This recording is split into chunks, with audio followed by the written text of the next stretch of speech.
guys, I'm going to start a new playlist that'll relate to like if I have just different things I run across in the radio that I think would be interesting for you guys to be able to learn from. There's a bunch of little things that I think would be interesting to you. And I also, on this first one, I'm showing you how to put in my type of a Bluetooth into your radio. So I just showed that a little bit too. But we're going to call this new playlist, and if I ever get enough things put together, I'll make a video on this playlist. I'll probably put it on the Timeout Tuesday day. But we're going to call it Tube Radio Tech Tidbits is what that playlist is going to be called. And I'm playing on all the T's if you haven't figured that out yet. But Tube Radio Tech Tidbits is what that playlist is going to be. All right, so I'm going to throw about 4 or 5 tidbits in this one, including the Bluetooth thing. All right, so I hope you enjoyed today, and thank you guys for all the great comments and hanging in there with me. Appreciate it. Thank you. I told you when I'm working on some of these radios, that if I run across things that are a good teaching moment, then I'm going to stop and I'm going to video it, and I don't know where I'll put it in, somewhere on a Timeout Tuesday or something like that. But I just want to show you something. People get lost in here, and here's an easy place you could have got lost. If you can see, I don't know if I can zoom in here. You can see you have a 400K, that M is a K, 1000, okay? So that's 400K right there, R15. And then R16 is a 100K. And then R17 is a 500K, okay? And I was able to find these, but you talk about confusing. If you don't pay attention to certain things, now I'm just going to show you the 400K, which on my, I'm going to back this out a little bit. The 400K is right here, which it tested and measured perfect. My 100K is over here, and my 500K is over here. Now, on here, on the schematic, you see the 100K and the 500K, they're touching, they're right against each other. But on here, the 100K is over on this tube socket, and the 500K is on this tube socket, and there's no wires between that 100K and that 500K, and you're thinking, how in the world did those two get connected? And it confuses people sometimes because they find the resistor that they're looking for, but it doesn't show mathematically on here on the schematic. It doesn't match up because these two, there's a dot between them two and they're connected. Well, if you look right at the center of that dot, there's a ground tap. And that ground tap, see if you look at the 500K, it comes across here and it goes from this pin over to pin 1, and pin 1 is attached to ground. All right, let's go over this side. This goes over here, comes across, and it goes into this pin right here. And this pin is pin 1, which is attached to ground. So this pin, or this resistor and this resistor, both connect at chassis ground. And that's how you can get lost underneath here sometimes, is pay attention to the other little symbols in here. And there's a ground tab between those two. So that means both of them meet at ground, but they're meeting at ground in two totally different places in the radio. There is no wire connecting those, just the chassis. The chassis is your wire. All right, I just want to give you a little quick teaching moment. That's how you can get lost under here. You have to kind of look at every little symbol on that schematic. Here's another teaching moment. A lot of people do this. Now, all this, including this guy, was all connected here. But when you and these guys right back here, but when you see an electrolytic right here, they'll have a little top peak sticking out. This is the positive end of the electrolytic. The negative end is the end that touches the chassis in this case, because it's got this the shield on there. That's part of the body of the tube of that electrolytic right there. This particular one, now if it is not a direct connect to the ground, then there'll be a little wafer in between this thing and the chassis. But this is a direct connect. This screws metal to metal, and the outside body of this it's almost like a well, here's better when we can see better. The outside body of this is kind of like the outside of a BNC cable, and then the center part is your center pole. But anyway, what they'll do is all this stuff. Get back out here just a little bit. all this stuff, these 2 or 3 wires sitting here, these 2 resistors and that big electrolytic was all connected, and all they did was snip off the end of that right there and just leave them floating in there. They had them all just floating and hanging. Don't do that. Please don't do that. Do it right. Put a terminal strip in, move everything over to a terminal strip, and then put your electrolytic on there and properly ground that thing if it's grounded. And in this case on my schematic, it goes straight here to ground. All right, so make sure you do that right. This is another just a little teaching moment I'm learning while I'm doing this radio. I just want to share stuff with you when I see it. Okay, here's the proper way to have done that. See, I'm totally clear of this. This all cleaned up very nicely. This resistor tested out really good, so I went ahead and left him in. I installed a 2 terminal strip here, and then I just connected them with a wire that's in between the 2 terminals, because that way I can spread out my connections in more spots and I don't have a bunch of all of them crammed on top of each other. So I put 2 wires on the bottom down here, and that's the ones coming out of the IF can and try to keep that a little bit separate from this other stuff. And then up here I put the 30 microfarad electrolytic, and then there's 2 resistors. I got the 75K and then the 50K that's coming in, and it's sharing this top with the positive end of this electrolytic, and the electrolytic goes down here to a grounding port.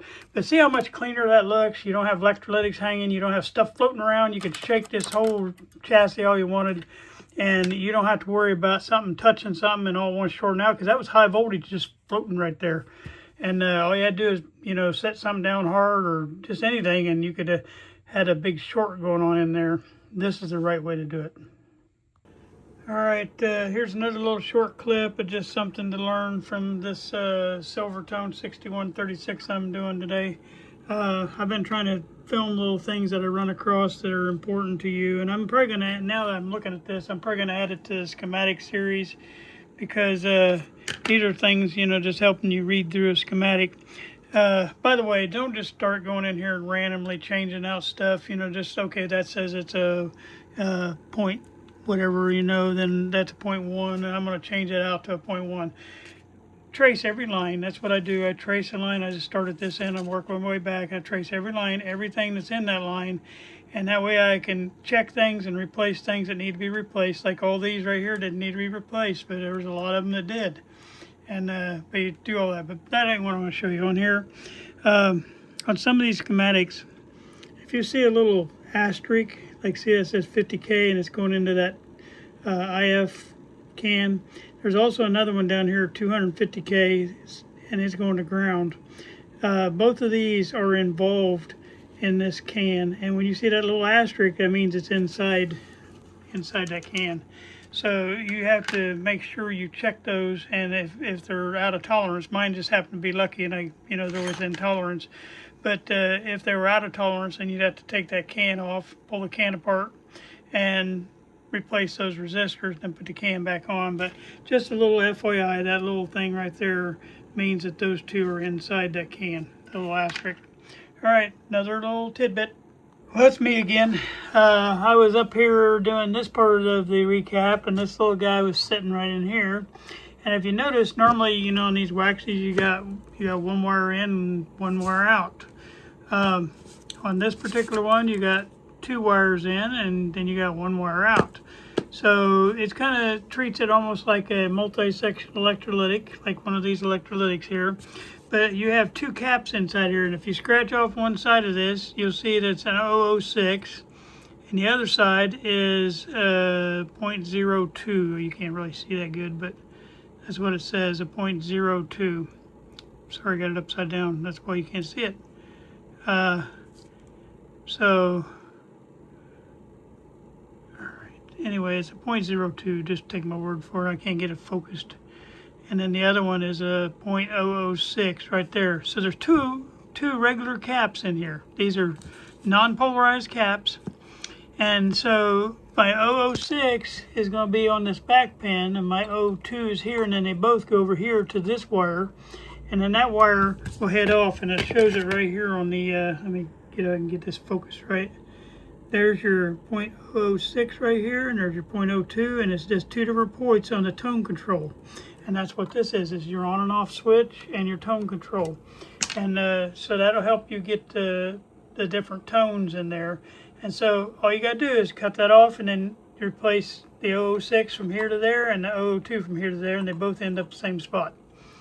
All right, that's all we got. Well, welcome to this little section here. This section I'm going to teach you a little bit on how to build a little board to help you do your Bluetooth inside your radio. The method I'm using here is one that you can avoid having to put a Bluetooth board in, and you end up making your own little board here that can handle the changeover that you're going to have, and then you can just put one of these externally. Otherwise, you're going to have to put a power for 5 volts, and you're going to have to put some kind of power in here. And this way, you don't have to do that. So my problem with this radio is a little bit confined on space. The smallest board I got is this one right here, and I'm going to try to mount it up in there. We'll show you that here in a minute, but right now I'm going to kind of show you the components of it, and then maybe explain it a little bit. These right here are little audio transformers, and you need 2 of them to do this project.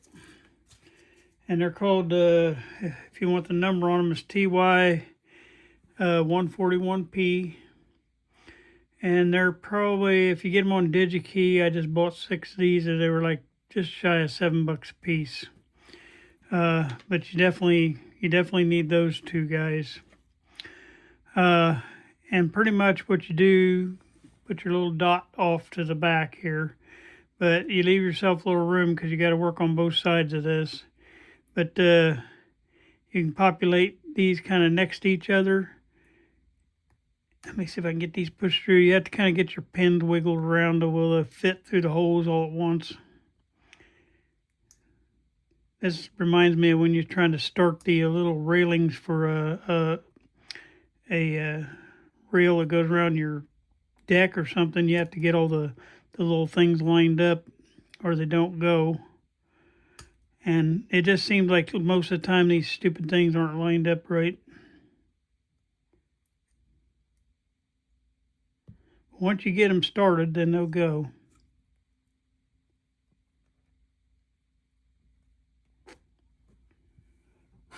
I'm going to try to help this one, though. It's got an attitude.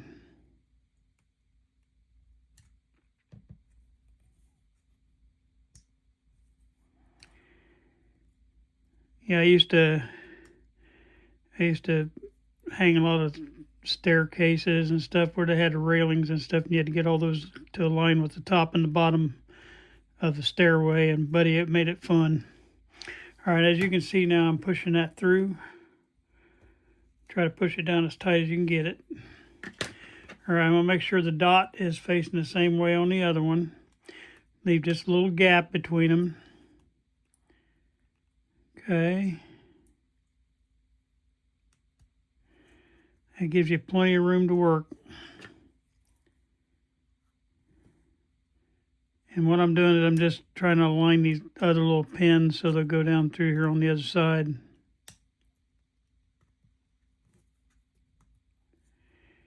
And you can feel it kind of start to go. Still got one fighting me.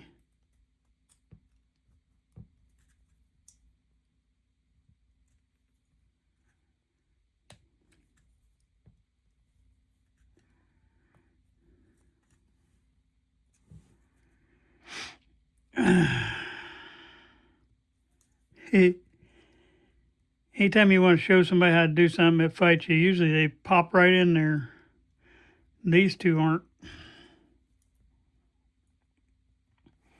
Okay, I got everybody seated in there now, which is a good thing. So we got both of them, the dots, and you want to line it where the dots are facing away from you, okay? All right, that's step number 1. Step number 2, you have these 2 little, we need 2 of these little 10 ohm resistors. It's a 1, a 0, and a 0.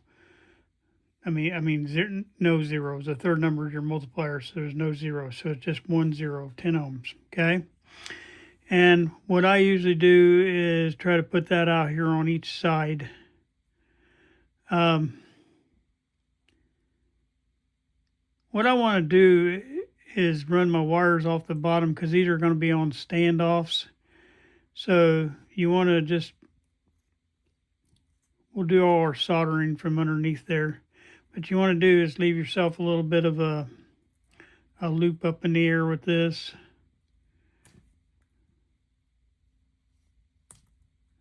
I'll get it going here in a second.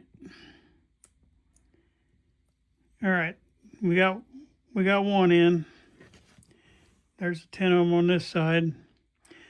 Now we're going to do a 10 ohm on this side.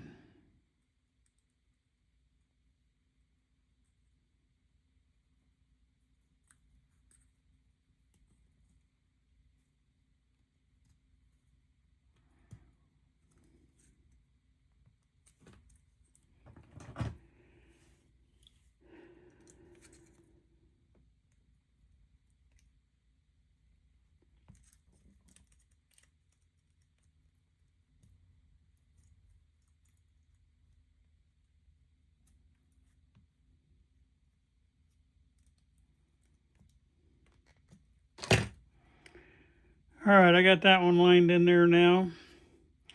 Underneath, I'm just bending these back so they don't pull back through. All right, that's what we got. Now we got to have a white wire, 2 red wires, a green wire, and a blue wire. Okay, so I'm gonna get those ready now. I want to make these long enough because we don't know where we're going with this yet. We can always cut off the pieces and put them in our scrap tub. But I'm going to cut every wire probably a good 12 inches long. Just that way I have everything I need. And I can reach about anywhere I want to go. All right, so we wanted 2 red wires. So here comes the second red wire. Pretty much just cut them all the same length. Okay. And then we want a green wire. Oh, we already got the green wire. We want a blue wire. And then a white wire.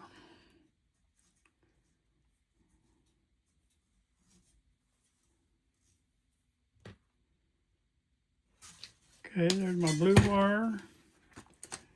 And we want a white one. I grabbed the wrong one. I grabbed the heavier duty one. I need to grab this one. Make sure. Yep. Okay. There's our white wire. Now we got all our wires in place. We'll set this guy off the side for a minute. And like I say, we'll shorten all these, whatever need arises on that. All right, get my wire strippers here. And we'll tin up these ends of these wires here. We're just going to tin one end because we know we're cutting the other end. So I'm just going to clip all the one end of each of these, and then we'll get them tinned up. Okay. You're going to need just a little bit of hookup wire. So I'll show you that here in just a minute. Let me get these tinned up though. Whoops, forgot to turn my soldering gun on. Well, while that's getting warmed up, I'll go over a couple more things. On the back of the radio, which I haven't figured out exactly where this is landing, you're going to have one of these. And what this does is, you know, you're dealing with Bluetooth, this Bluetooth unit, and also this will be set up to where you can plug in a MP3.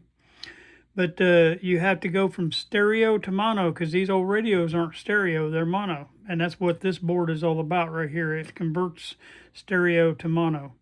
And anyway, but these two sides of this plug, this is your 3.5 millimeter plug, This side is stereo, this side is stereo. And then what it does is this will be your center for that stereo.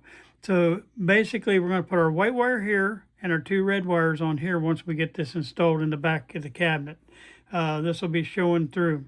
The other thing you got to remember when you're doing this is put these little plastic standoffs on here. When you put it through there, you put one on the inside and one on the outside for just for this piece here. All right, then the other thing you got is a switch, because you got to be able to switch between the radio and your Bluetooth. So you're going to have a switch here, and a single pole double throw switch that will go between the radio being like on regular radio or going over here to Bluetooth. All right, so that's what we need. The other thing you're going to need, which I haven't cleaned up yet, but you're going to have an audio wire with a ground, shielded wire with a ground around the end of it. We'll get to that here in a bit. But let's go ahead and get our things stand up. The other thing I use is these little plastic standoffs that'll hold my board up and mount it to the back wall of this radio wherever I can figure out where it's going to go. I haven't quite figured that out yet on this radio, because you have to be a little creative sometimes with these. It's going to be a tight fit no matter what. All right, let me get all these ends tinned now. That's what I like about this little holder thing. You can put them all in there at once.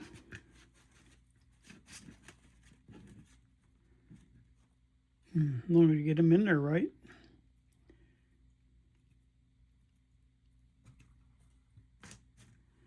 Okay.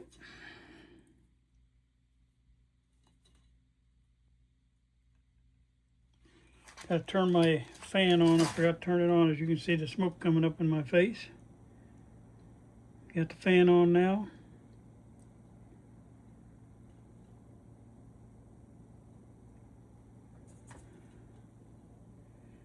This is not an easy process, because every radio is going to be different how you have to go about getting it hooked up, and that's what takes the most time. This little board don't take forever. I mean, you'll see how long it takes, because you'll see how long the video is. This portion of the video. I'm jumping this video in with a lot of other tips too. I'm starting this new playlist. It's going to be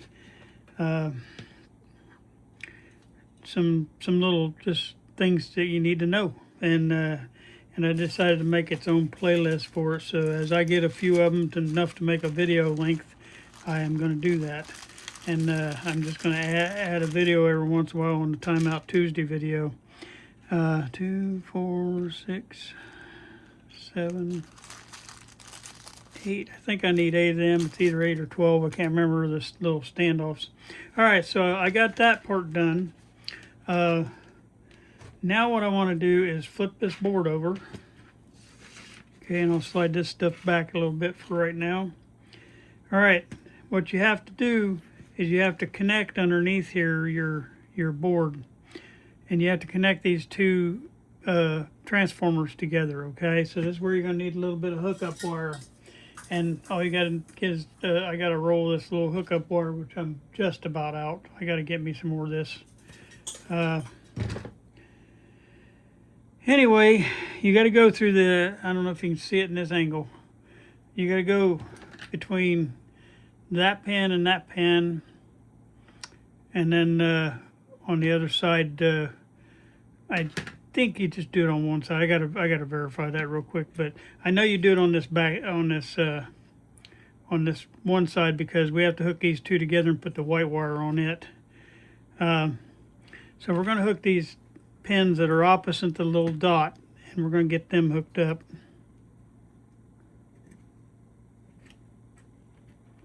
And then I'll have to refresh my notes, because I don't make these every day, and so I forget sometimes exactly how to do it. And I like this setup, though. It works really easily, and it's not super hard to do. I mean, it takes it a minute, but it's not super hard to do. All right, all I'm doing is coiling around that right there, and it's hard to see the pin because it blends in with the stuff unless you turn it at an angle. But I use a couple wraps around there, and then I can clip off that end of it, and then I'll solder that in place real quick. Then I'll wrap it around the other pin.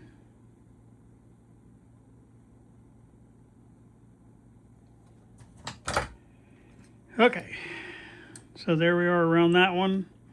And now we're going to go around that one.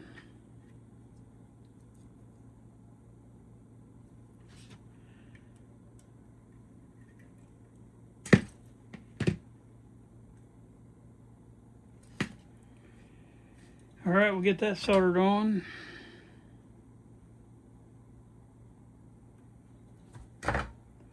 And clip that little hookup wire off there. All right, so now we got the two transformers connected together on the front. The other thing we want to do is hook our white wire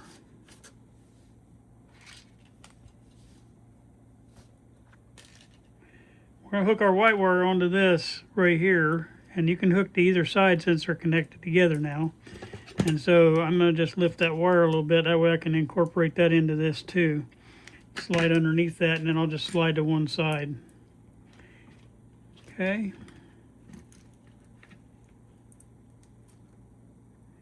And all I'm doing here, this is not a Bluetooth board I'm making, but this is stuff that's on a Bluetooth board that'll change it from stereo to mono. Because like I say, you have to convert this radio. You can't just stick Bluetooth in there. You have to convert that stereo sound coming through there to a mono sound, and or mono signal, I should say. And so that's what I'm doing with this little move I'm making here. Through those little transformers, I'm stepping that down to a mono signal. All right, there's that one. The white wire is now going to be hooked up.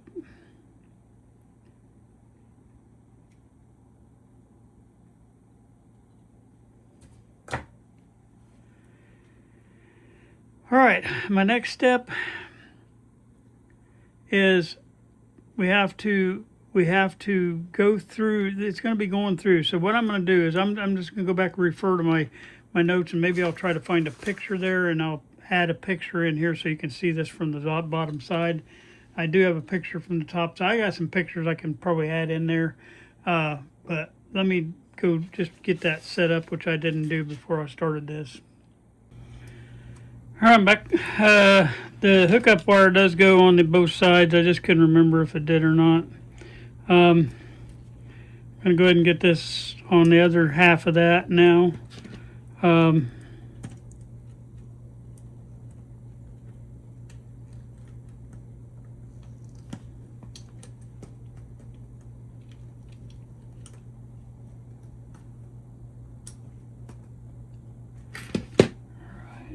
Solder that.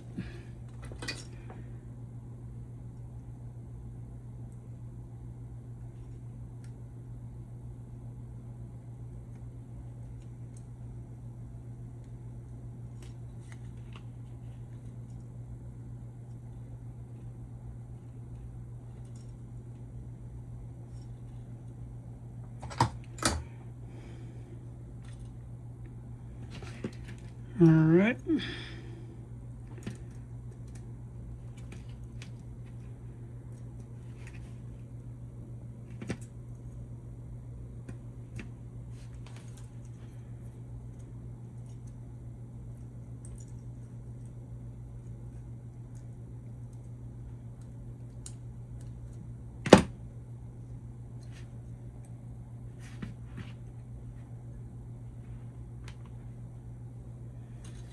Get the other side soldered now.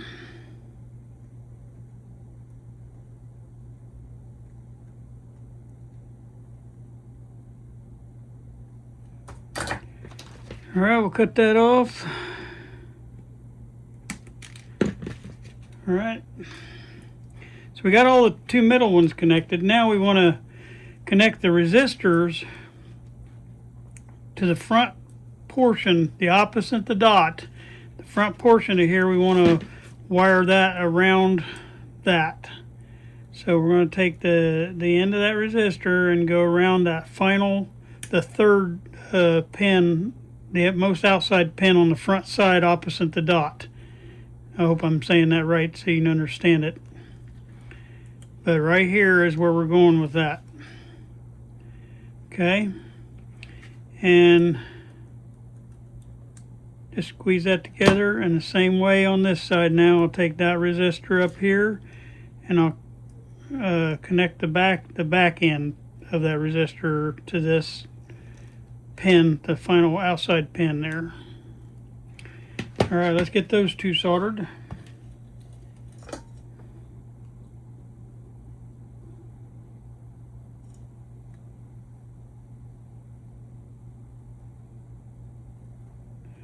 All right, now we got to connect to the resistor other end, and we're going to have the two red wires coming here. We got the white wire coming out this center tap.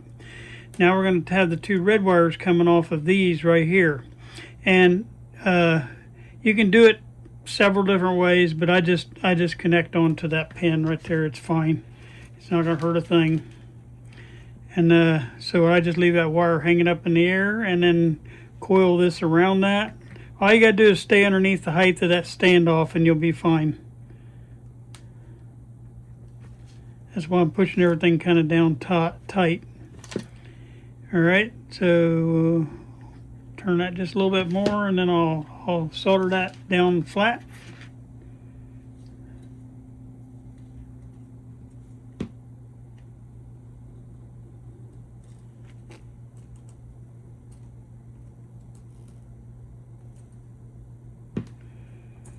All right, just cut up all my excess right here. All right, I'm gonna do the same thing on the other side now. And I'll hopefully explain it to you when I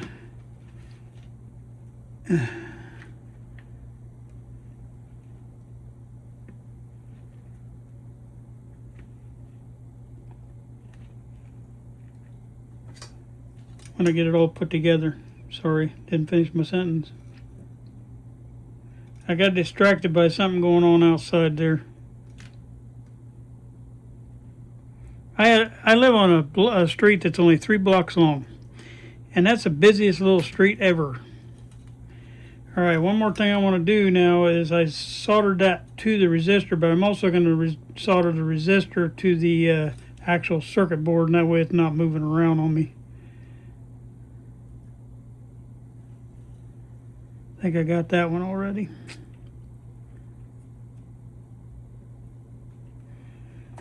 All right, let's cut those back short so they're out of the way for the standoffs. All right, we got just 2 more things to do back here and we're all done with this board as far as getting it made. All right, the one side of this board is the other outside pin. We did the outside pin here and the outside pin here. Now we're going to do that. We did that, the outside pin here, and then on this one here, we're going to put the green wire on one side and the blue wire on the other. And it's going to go on the outside pin, okay? All right, give me a second, I'll be right back. All right, sorry, I had to grab something.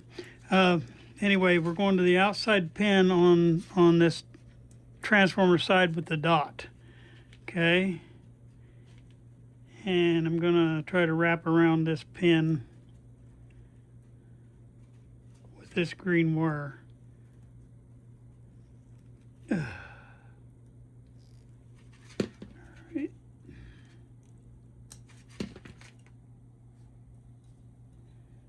Solder that on.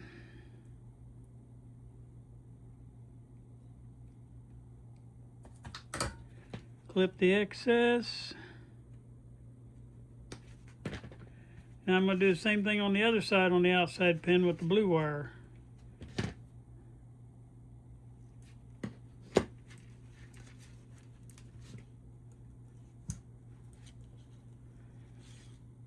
Now if it'll let me, I'm gonna put a picture in here and kind of show you the end result. Now on the original one I've got the picture of, I put a little bit of Teflon over those center ones, but I found out later you really don't have to have that. There's nothing for it to short to. But if that's what you want to do, that's fine too. All right, so I'm gonna direct these in the direction they're gonna go.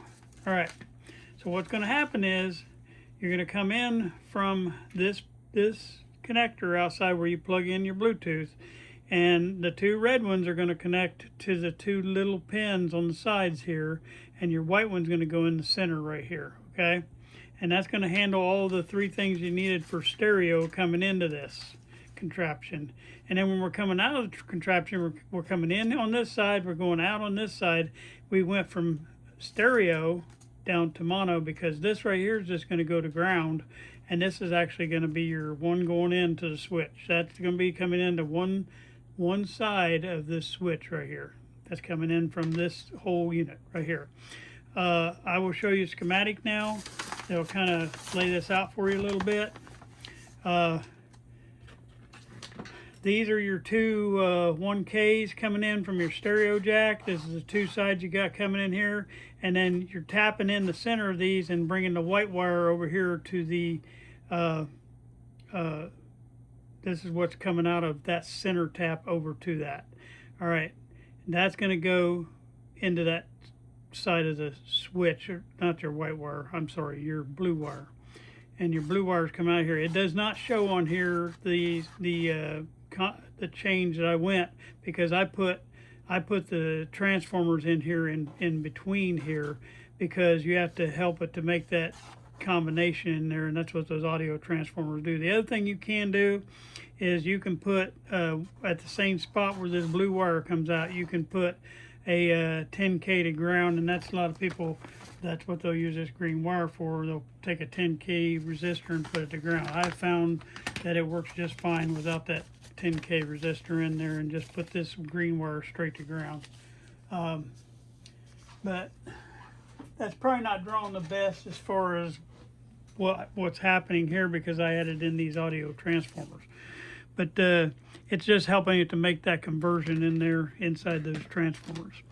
All right, while I'm waiting here, because this is going to be for a customer and we got to test it anyway, is I'm going to go ahead and open this guy up, and I'm going to get it charging, because that's one thing, since he's not using the 5-volt permanent voltage in there, it's going to be up to the customer to charge their little Bluetooth module, you know, and it has just a USB charge, which I'm going to stick it in the electric over here, and I'm going to get it going, get it charging, and that way we have what we need. This set comes here. You can buy these for $2 or $3 out on the internet. So this set right here comes with the 3.5 millimeter jack, and that jack will go into our plug right here, and that's what'll set us up for putting our Bluetooth in there.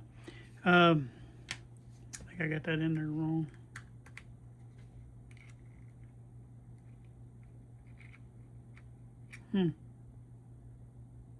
I have to look at that.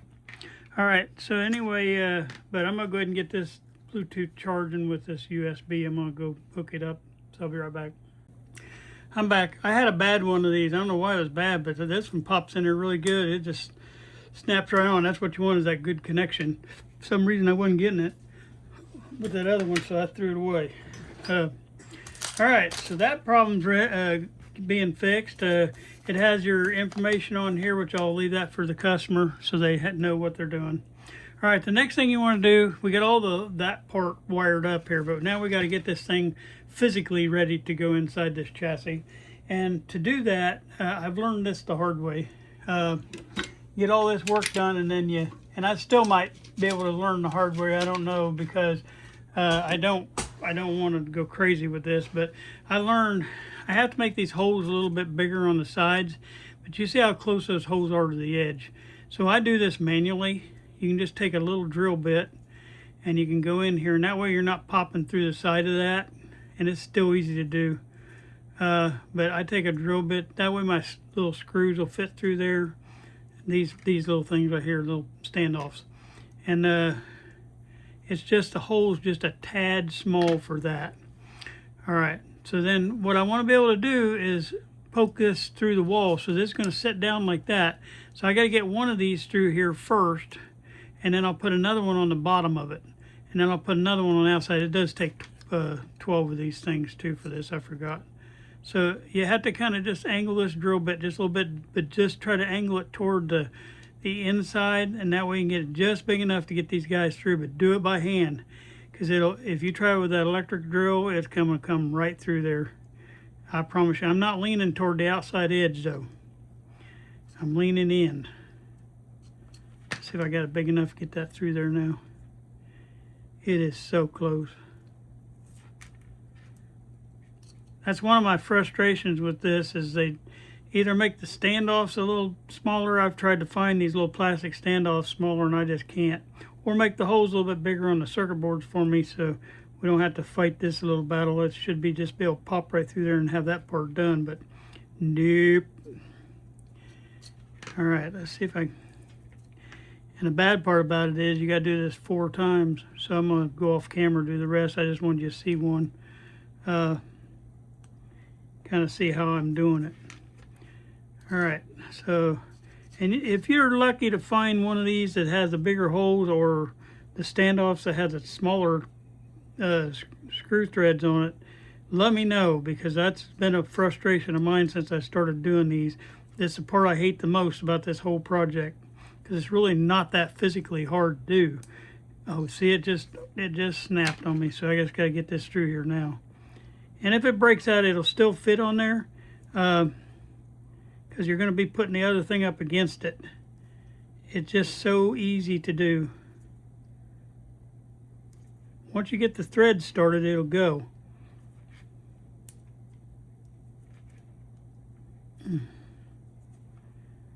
All right, now I'm going to get my little, I think I got a small enough one of these. Nut driver, couldn't think of the word.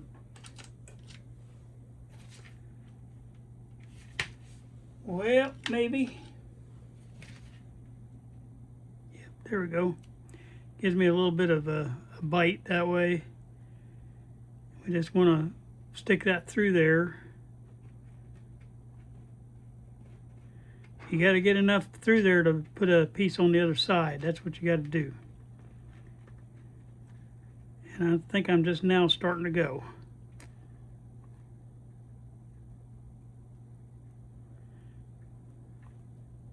If I can get enough through there, we can get this down in there enough, I can get that other one hooked on, and it won't finish breaking on me. It's just snapped a little bit, but it's not broke through yet. All right, so now I just gotta be able to push down on this. It's definitely fighting me.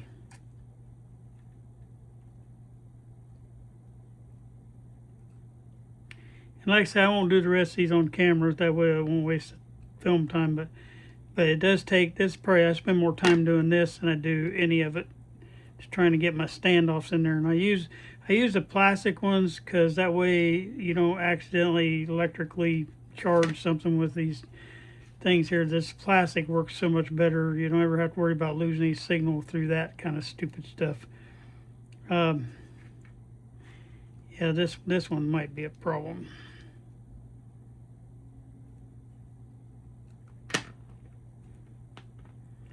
I've almost got him all the way in though. So I wanted to hang in here for a minute, show you what I do on the other side. But I hope I'm not destroying my threads here. I don't know, I might be. I got to be able to push and turns at the same time, and it's not doing that with that socket driver because it's too deep.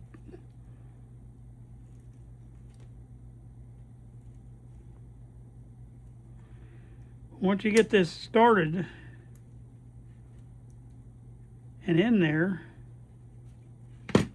yeah, it's trying to break out really bad now. All right, then you can get this other one on top and screw it on. And when you get that in place, it'll hold that corner for you, even if it did break out. I'll do better on the other ones. All right, and it's good and solid. It's got a good leg now. So we'll go in from there. And if for some reason that is a little bit wobbly, I'll just throw some epoxy on it. All right. I'm gonna try to get off camera now and do the rest of these. All right, 2 of the 4 I got in good. The other 2 had a little bit of a breakout, so I'm gonna epoxy all corners. And that way I know stuff isn't gonna come apart on me in there. Because you have to have this part straight so you can get your thing mounted through the wall. So I'm going to just make enough epoxy for all 4 corners. and that'll take care of that. This epoxy I get at Harbor Freight. It's very cheap, but it works great. Dries fast. It's well worth your time and usage of it. It's exactly what you need for these kind of little projects like this. It's 2-part epoxy. You just mix it together, and then I just take a little bit of that and put it right here on the corner. That way it'll seal that corner up, and it ain't going nowhere. And like I said, I'm just going to put some on every corner. Just overlapping it onto the board, and that way it ain't coming off of there. This stuff seals, buddy. It's not going. Definitely want to fill that hole that broke out. And just lap it on the top of that board a little bit. And get the final one.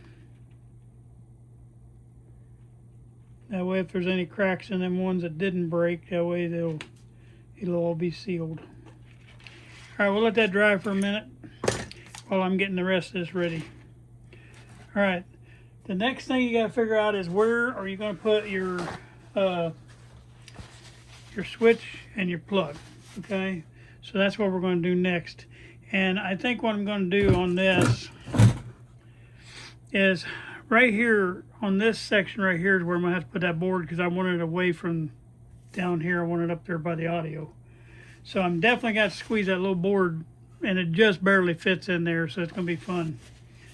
Matter of fact, it's probably going to have, the things are going to be on either side of this phenolic plate out here. You're not looking up there, duh. Okay, I'm going to try to squeeze it in right here. And I'm going to fit it on either side of that little phenolic plate that holds the antenna.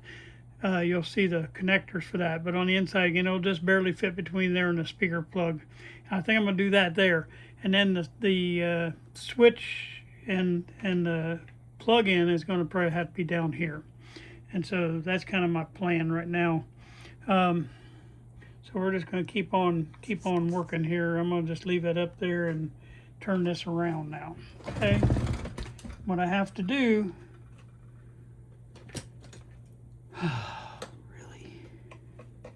really, I just hit, when I was turning that, it flipped a piece of wire up in underneath there, and I want to get it out before I forget it's in there. I do not know why that did that, and it went clear underneath everything. There, got him out. All right, so what I'm going to do now is I'm going to turn this, and hopefully I can hit the spots that I need to hit. So what I'll do is mark where all these little pins are while this thing's drying. I'm trying not to touch the sides where the glue's drying. Okay, let me get that out of my way. Make sure I didn't leave any residue of glue laying there. All right, this little guy's going to fit inside here. And I'm going to have to fit over either side of that so I can clear the speaker thing. So right now what I'm doing is I'm marking where my, and I'm looking on the inside so I know I'm clearing the speaker plug. See, I can go up that high on the inside because that plate's not there on the inside. All right, so I'm going to mark where these little pins go.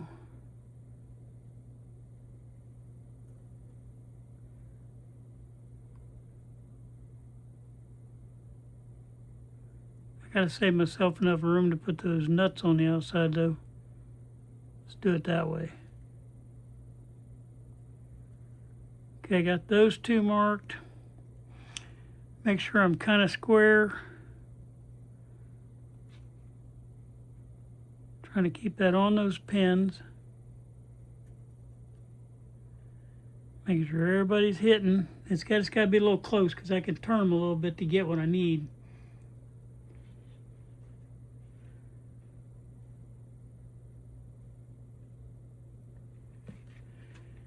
And I just want to make sure those distance is right on those.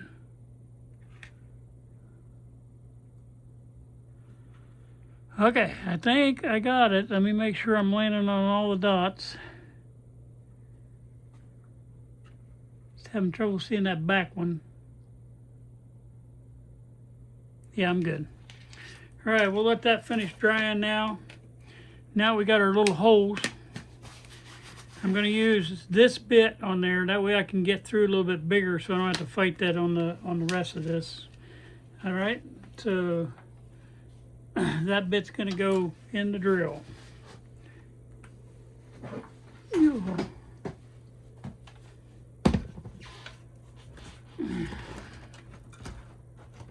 All right, I'm going to have to back things around here a little bit because I don't think you can see this once I get the drill in the picture. All right, turn you back. I think I can do it there. All right, see if I can do this without trashing everything.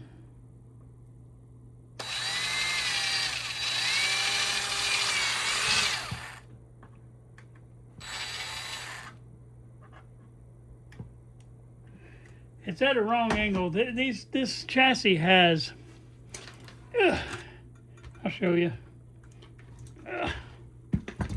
It has these big round loopy things here, and so you can't lay it down on the side because that's how you connect the chassis back into the cabinet. And it's a pain though when you're trying to turn it up on its side because you can't lay it on its front because of all the stuff going on out there. And so I'm trying to get it to where I can get good pressure on this and not slide all over the place. Let me try that. Try to tip you up here and let you see. I kind of angled it back now so I can get better pressure on it.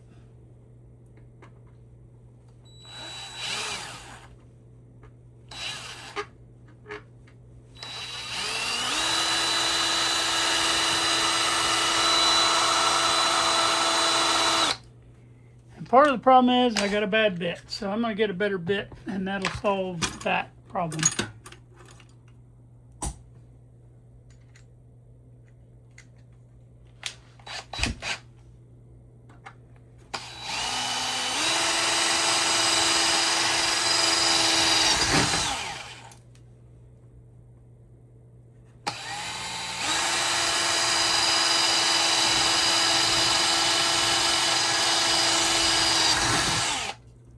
Okay, and now I just got to do the two on either side of this antenna hookup.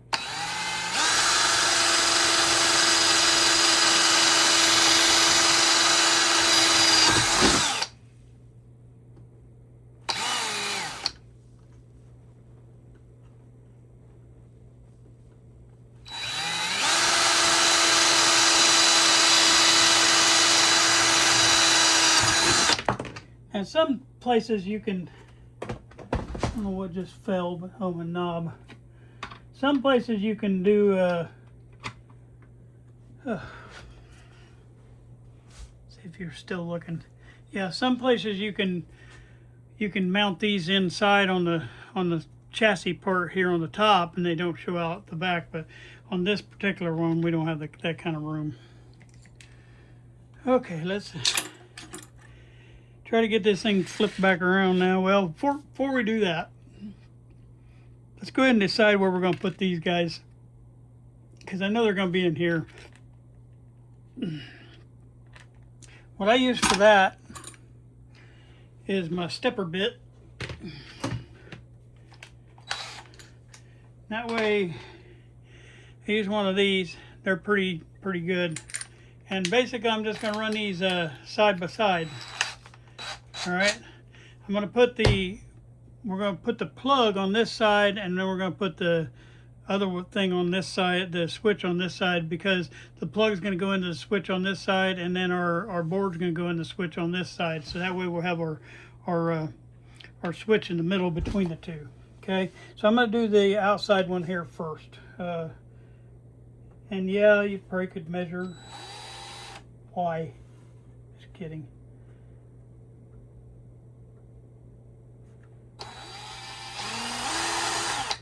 Whoops.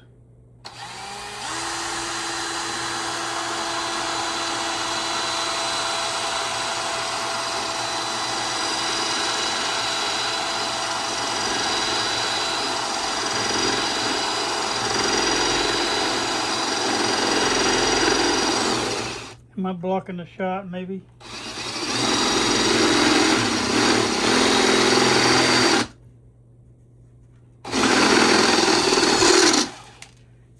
let me see what I got there, because I think, if I remember right, the first step was where we needed to be.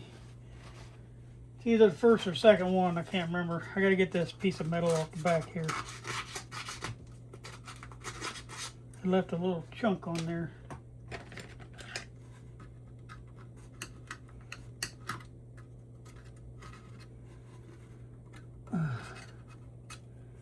Well, I've had all kind of weird stuff happen today.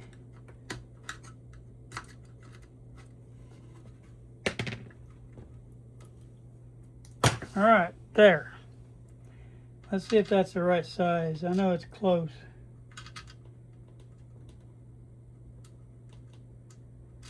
All right.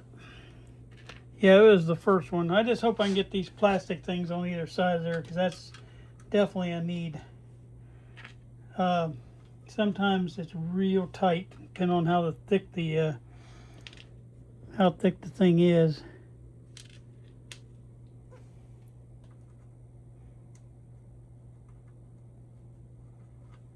If you can get the thread started, it's okay, because it'll squeeze that plastic down. There we go. We got it. Beautiful. Now you want to make sure your little things are lined up in there before you start tightening this down. And gotta find my wrench. As you can see, I got him in there, and now I just got to get it tightened down so it ain't gonna be moving around. Just hang on to that back side and let this. Matter of fact, I might have to snatch me a little pair of vice grips on the back of that so it don't spin on me.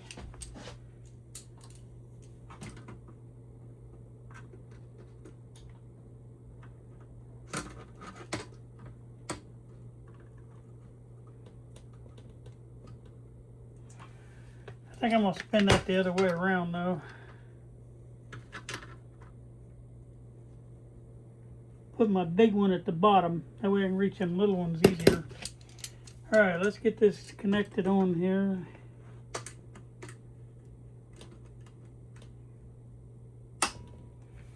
That way I won't spin it, and I know where my parts are by the shape or by the direction of the vice grips. I just want to tighten that on enough to where I know it ain't going to come off. Or kind of slide on me a little bit. Okay, that part is done. Alright, next thing we got to do, I forgot to take that off.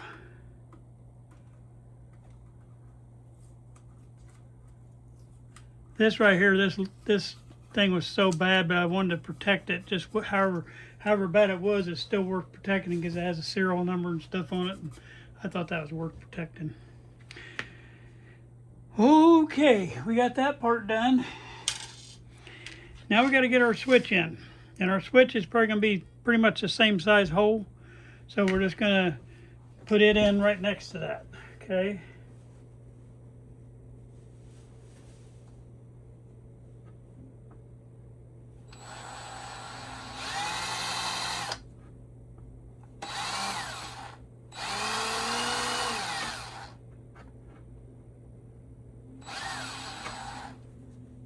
I'm trying to get her going.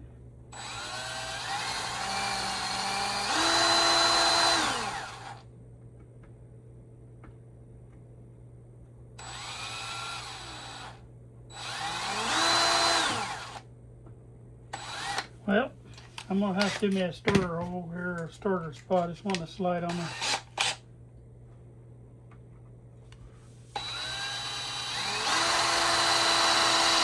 There we go. I know all you engineers are already telling me to do that. And I knew to do it, but I didn't. I was being lazy.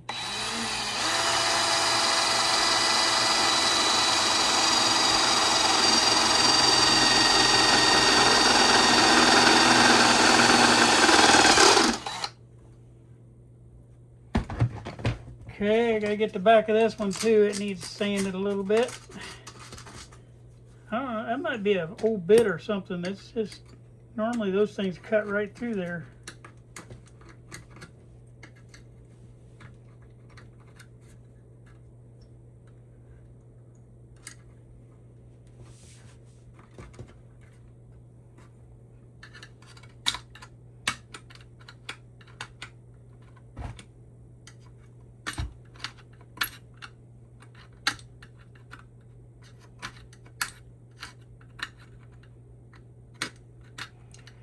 Another little chunk of metal back there, so I'm trying to get him off.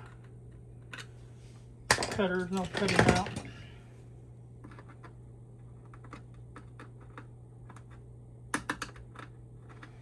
All right, I got it.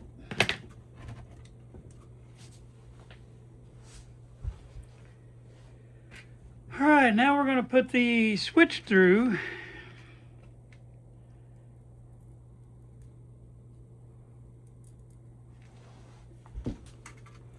I'm going to try to, oh, I missed a little piece right there. I'll try to face this up and down. That way you can, I don't know, you can do it either way, I guess, it wouldn't matter, but up and down would be easier to reach. All right, so does that have to be on there?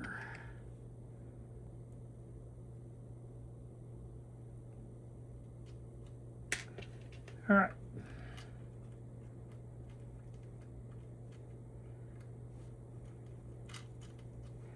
I am gonna put that on there. It's a little washer, but I was trying to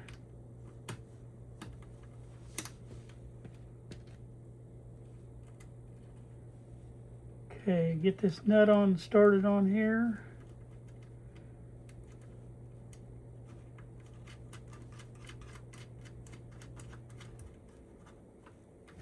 And this one,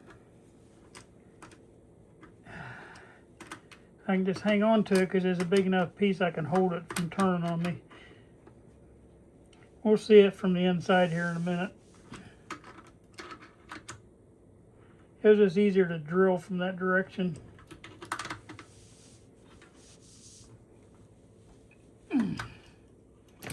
All right, we got all that in now.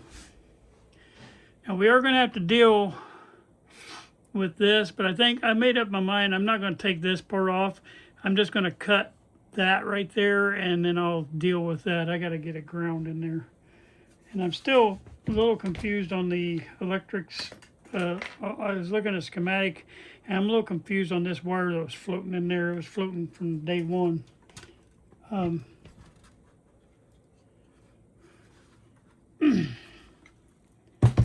Okay. Now look at what we've done so far, and then we're going to do one more thing. All right, we're going to take our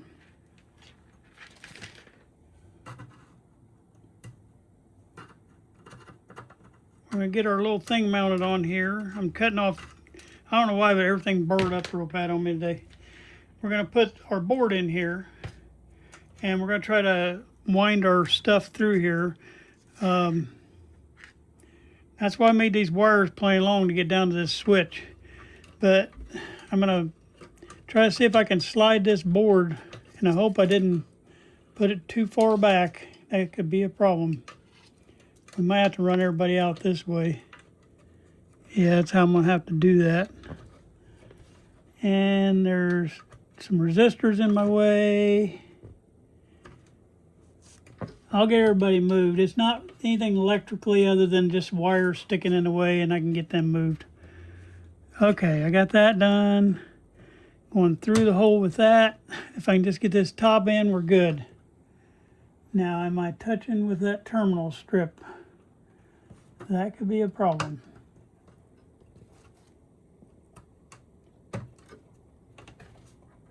Nope, I got him in. Okay.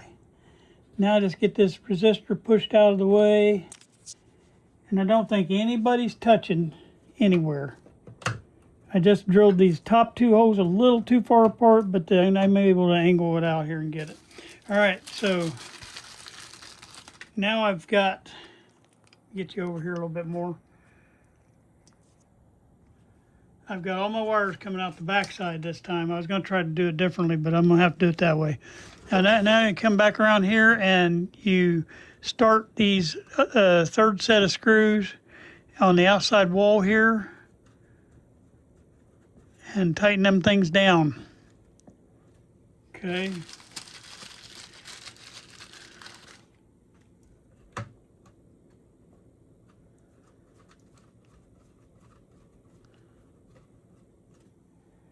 And that epoxy that we put on there is already dry.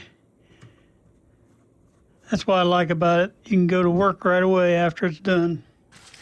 What I'm doing is putting 4 of these on the outside edge right here to hold this board in place. Now everything's stood off of the chassis. Now I'm just going to tighten these guys down.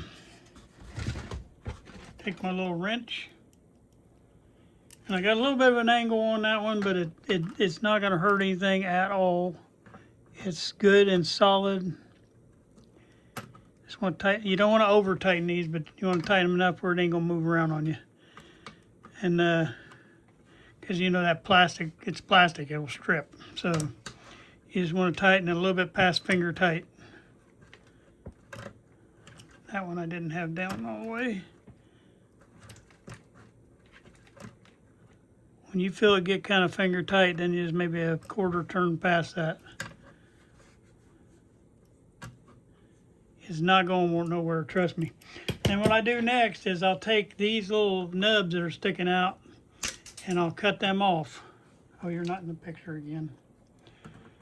I'm going to cut them nubs off the end of it. And that'll leave those on the back, and then I'll paint those gray when I do all my touch-up back here. Okay. Believe it or not, all that part, the mechanical part of this is done. Okay, now we got to get the inside electrical done. All right, so we've got everybody here. I've got my 2 reds, my white, my blue, and my green right here coming out.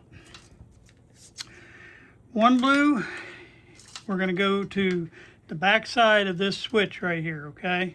Are you in the picture? I can't tell. Turn a little bit more. We're going to this back pin of that switch, okay? All right, so I'm going to make this long enough where I can curve around, come in from behind.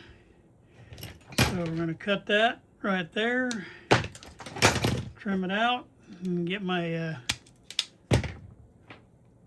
my little tool back over here. Well, that one ain't going to be long enough to reach it, but we'll leave it there. All right, we're just going to hook these up one at a time.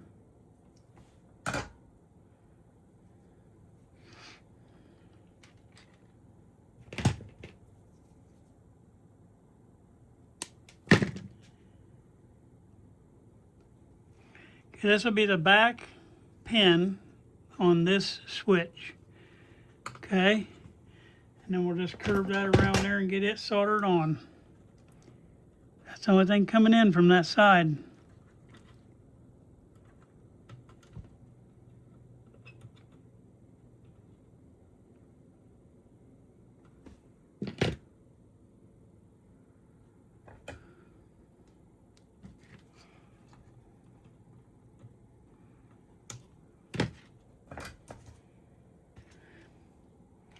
And as soon as I get this soldered on, I'll dress that wire back in there. You don't want to stay long on these switches. These little Chinese, I shouldn't have said that, these little foreign switches, they don't hold up very good to heat. It'll melt everything inside there. So I just solder on there just for a few seconds and then I get off. All right, so this is my curve around behind there. As a matter of fact, I probably, if I'd have been smart, I could have went down on that back side. I don't know if I can still get around there or not. It's all right. But you want to make sure that this is not going to get crimped, because there's going to be a lot of wires running behind this thing. We just don't want to make sure it get crimped when we put the chassis back in. We'll make sure it's up under there before we put the chassis back in. But that's kind of the direction I'm going with this. What I'm doing is putting a little L-shaped bend in here, and that way if we go around the speaker plug, we're going back into the back there. All right, let's get the next one. This one here is going to ground. Well, we got 2 problems to take care of. One of them, we need to get, I'm pretty sure this is a ground right here, okay? So we need to take care of that ground. So can we take care of both grounds at the same time? You know what I mean? And so I'm going to go look real quick and see if I got any extra little pieces of phenolic material, and that way we maybe can cut a little piece, bolt it on there, and ground both of them wires out, and that'll solve the grounding issue. Okay, I straightened up the edge on this thing that's missing right here, and now I took one of these old trimmers and I took out the mica in between here, and now I folded one end edge up, and I'm going to drop this one side this straight through behind there, and that way it'll be connected to this screw out here. And then I'm going to tighten this down. I drilled a couple holes in here to hold this mica trimmer in place, and we'll tighten this sucker down, and it'll give us our ground lug back that we needed out here, because it had gotten broken off whenever in life, and we're just trying to get it back in place. Okay, so now I'm just getting these screws pushed back through here and get a nut on the back side, and that way when I get ready to hook my ground lug on, all I got to do is just tighten this screw down right here with my wire. So I think that'll solve our grounding problem, and it'll give us a ground place to put our Bluetooth board that we're adding on here too. So let me get these started inside here and see how far I can get with this one.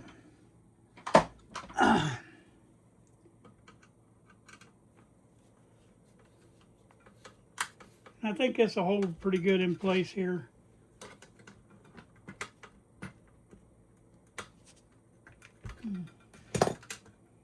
All right, my second nut on here.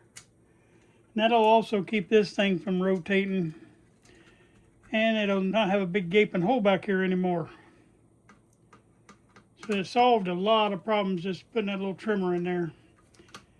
And I'm gonna just cut the ends of this trimmer off so they're not sticking out and cut somebody. We don't really need that. We'll just make it a rounded ground.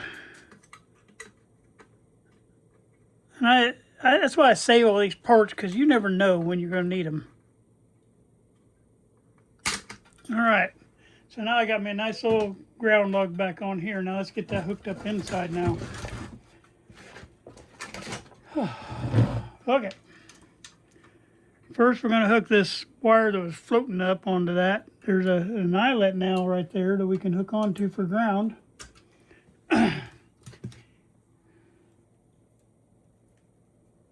I gotta clean my pliers here real quick. My pliers are magnetic, and when you drill, it picks up everything you dropped. I love these pliers, but that's one thing I don't like about them. 99% of the time, you don't need that magnetic. Now, if I find out that I lose my signal, this is going to be my first suspect wire. Okay, now all I got to do is take my ground wire. I'll turn this a little bit more so you can see better. All I got to do is get my ground wire and put it up to here. All right, so I'm just going to trim that kind of shorter.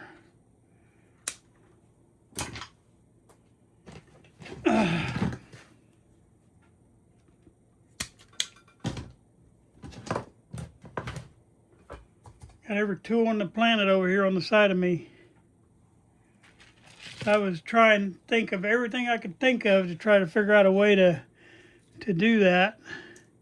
And that's the only thing that could come to my mind, because I don't really want to mess with that connection on that antenna unless I have to. All right, I'm going to go down through this ground lug now, and I can solder that one. Oh my goodness. I'm going to knock all this off this table so I quit picking all that up.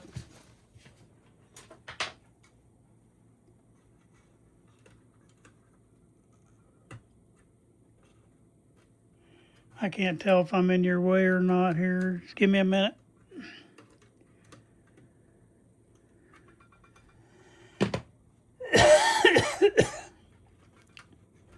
Okay, and I can hook my ground wire over the top of that screw right there. Okay, all I gotta do is solder that in place, and I'll have that other problem we had with the floating wire solved too. At least I think we will have it solved. And it's not going to look too good from, or I mean, not look too bad from the back either. So that solved that too. All right, that's done. Now we got our 2 reds and a white going down here to this little plug right here, okay?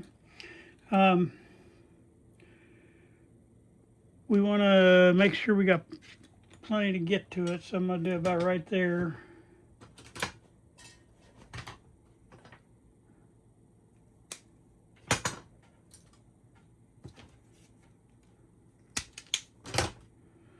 This one we want to twist pretty tight because this is a very tiny hole that we're going to be going through, and I'm also going to angle cut that end really good. That way I can get up in there without having any trouble. Make sure there ain't no lumps of solder on there.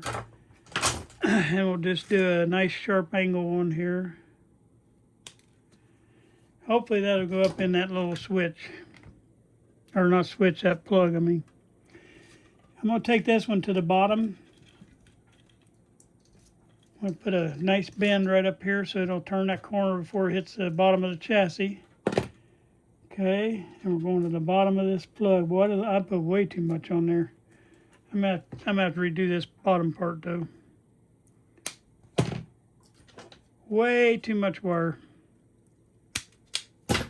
Try that again.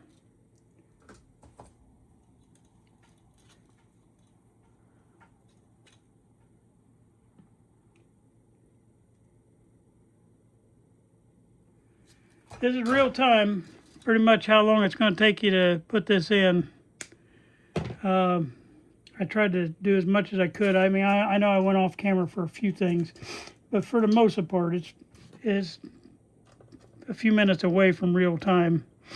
I had to run and get some tools and stuff like that, but okay, my 2 reds go on these little pins out here.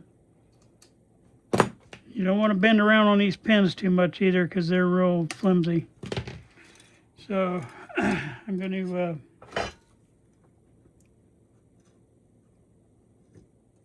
don't want to stay on there long, just long enough to get the solder hot.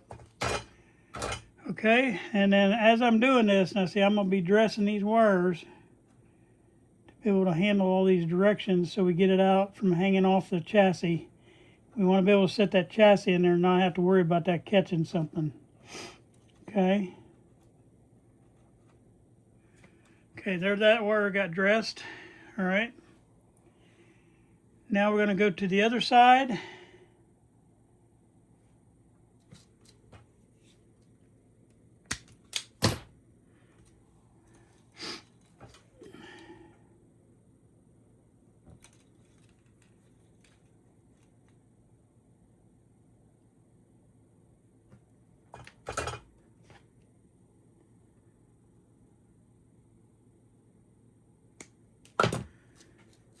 Okay, and then the last one will be our white one that goes right down the middle of that plug.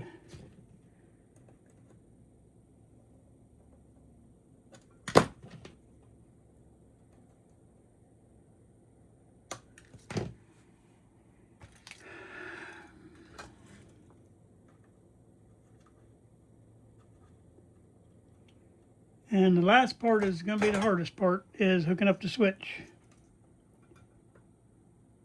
I'll show you why here in a minute.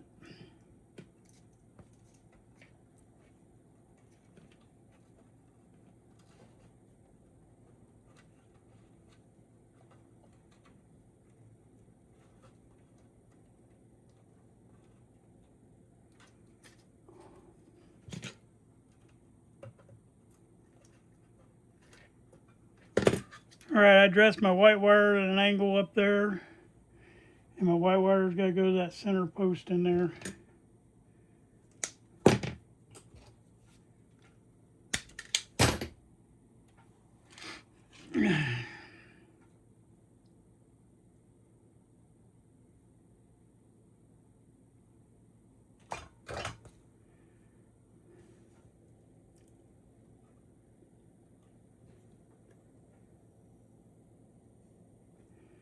Need to angle that just a little bit more. It's not going through there. Like I said, these holes on this are really small.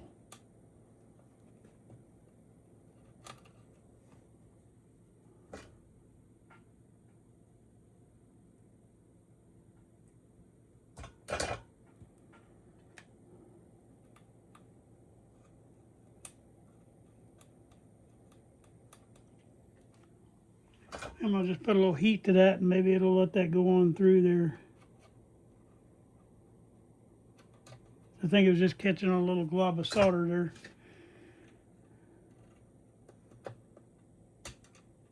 Okay, if I can get a hold of the wire, I can bend it around. We'll get this last white one soldered.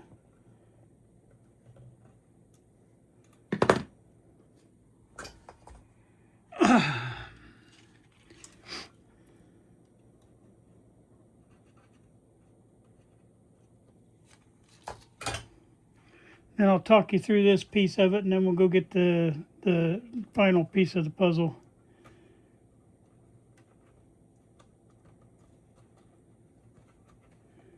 All right, so we got all that. Now to keep all that from flopping around in there, I'm gonna show you what I'm gonna do. Hold on. All right, it's got me a little bit of a zip tie here, small one. And I'm gonna pull this all tight, and that'll get everybody combined together there. And that's nice, neat and clean now.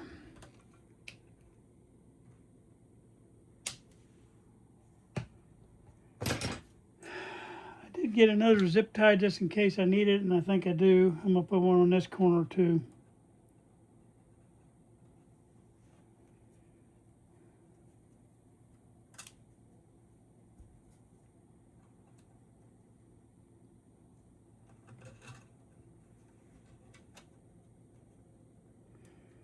That way all the side where it meets the chassis is going to be grouped together, and it won't be hanging out from underneath that chassis and those wires get pinched.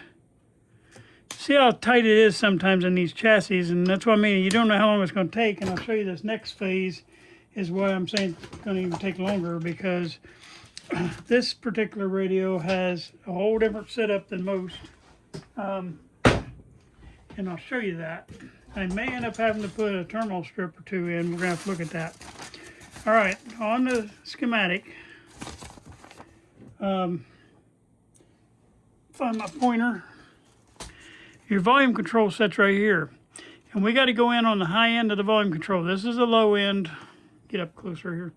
This is the low end where you're going to ground. This is your center tap right here where your bias cell is. And then this is your high end. So we got to go in on that top end of that of the volume control. That's where you'll connect this to. And that was on this schematic here, which I didn't talk too much about this piece of that schematic. But on this schematic right here, we just did this first part. We did the part right here, the one side of the switch, as you can see right here, we got the blue wire connected back to. All right, so we just done this one. So you got other sides of the switch though.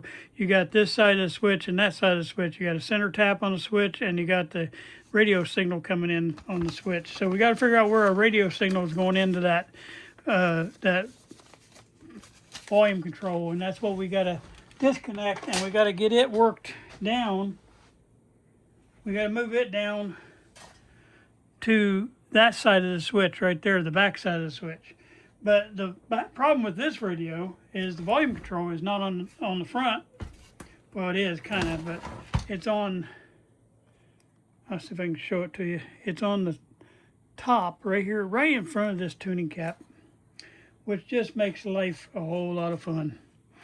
And so what we got to do, they've got the 3 points right here, and we got to figure out which one is the high end and which one is ground in.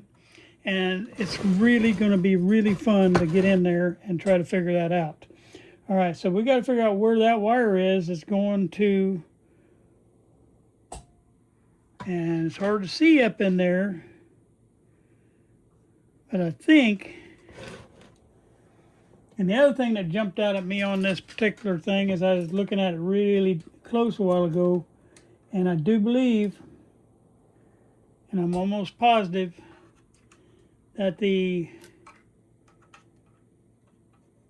actual spinner part of this volume control is cracked. You talk about not being fun. That's not fun. Okay, yeah, let's see. One side of this is going to ground. I got to figure out which side it is. And one side is the high end. And I think, pretty sure, which you can't see where I got you. Let me see if I can get it leaned up here and you can see better. I don't know if you can see up in there or not. This is the volume control right here. And you got 3 positions. And it's on the very bottom of that. But let me get out of the picture. You got 3 positions. You get a better light in there too. That would help. All right, let's see if we can see now. You got 3 little tabs coming off here. 1, 2, 3. Well, I believe your actual signal's coming in on this end and your ground's here. The reason it makes me think that is the outside wire that's coming across there. That outside wire is going up to here. And there's also another wire going up to here, which tells me that's going to be the grounding wire, but I've got to make sure. But the other wire is a direct wire coming out of the center of that coil of spring. And that coil of spring runs right along the side over here. You can't see it in that angle I got you. Let's see if I can get you in that angle now. It's fun, man. See this spring going across here? That's where we're going to have to come out at. But instead of me moving all that, I'm probably just going to use that as my thing, and I'm going to disconnect it underneath there. So I got to figure out where that spring coming through at now. Okay? All right, and my spring's coming through. Tip you up here now. So you just got to do a little bit of thinking when you're doing this stuff. My spring's coming through right there, okay? And it makes a turn, and it goes up here to the top, and then it goes up to this terminal strip right here, okay? So instead of me doing all this rigmarole from there, all I'm going to do is reconvert and use that as my after, the one that's coming after from there. So all I got to do is go from this center right here, instead of going from where we're going here, all right? So what I need to do is go from here down to this, and then from this back up to that. So it's not going to be quite as hard as I thought, because I thought I went and got me a piece of coax, because I thought I was going to need a piece of coax to go across there, but I'm not, because I can do it that way. I can just reuse the one that's already there and just put it in a different position electrically. And so what we're doing is we're interrupting the high side of that, okay? And this is what, this right here, that little wire right there is coming off of that terminal strip. That is going up to that high side of the volume control, okay? So all I got to do is tap right here, and instead of having that item going from there, I'm going to have to move this stuff somewhere to another terminal strip. I'll have to figure out where I'm going to put that. But basically, and I'm going to come from there down to the center tap on my switch that I put in down here. Turn that a little bit more so you can see. So basically, I'm coming from here. This brown wire, this cap's going to have to get moved, but that brown wire is coming right down here to the center of that. All right, because that's still going to connect me up there to that part of the volume control. That way, I don't have to mess with anything up top. And you always try to think of how you can make it easier on yourself, because otherwise you'd have to put a whole new wire in all the way up to that volume control. And that's why I had got this wire ready to do that. Thank God we don't have to do that. And the only thing I'd have to do now is try to figure out where to move that to on a terminal strip, so I can run that wire down to the outside edge of this switch right here. That's going to be my radio. This is where my radio is coming in at, right here. And I got to come here, go through the switch, and come right back up to here. I hope that makes sense. So first thing I'm going to do is disconnect this capacitor, because it's got to come off of there. All right. We're going to move him to somewhere else. I wish I had a terminal strip that had more spots on it. I just need one more spot. Let me think about that. Okay, that capacitor is coming off. And I don't know if I can get that out of there or not.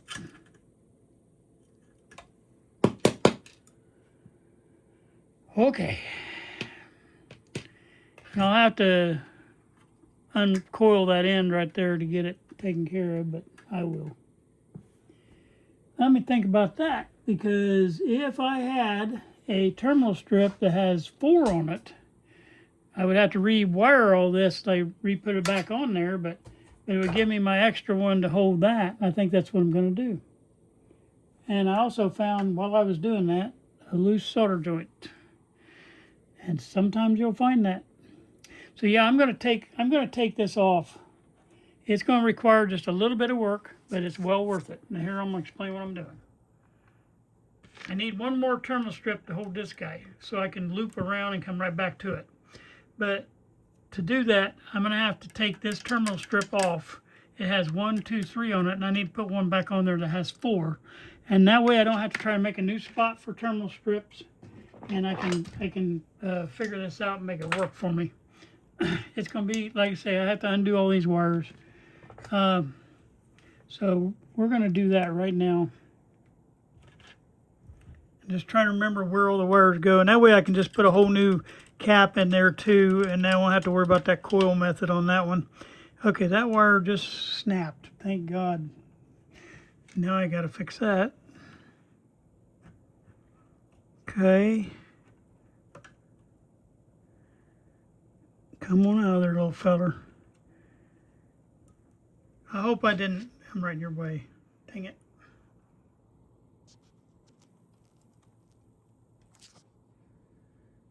I have to keep remembering to watch that. Okay, get in there.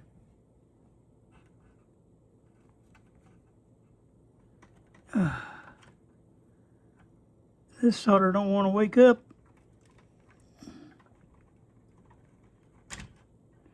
Okay, I don't want to get that guy mixed up with the one on the right. That's important to not do. I really don't want to break this wire. I don't care about the rest, but these two guys go to the same one. And I got to get 2 more wires off back here. Well, really just one, because the cap can slide right off. It's just coiled on there. There goes the cap. And that coil will go all the way to the left. Okay, got it. Now, one thing I got to do is fix the wire I broke and do a little house cleaning. Hope I don't break it anymore.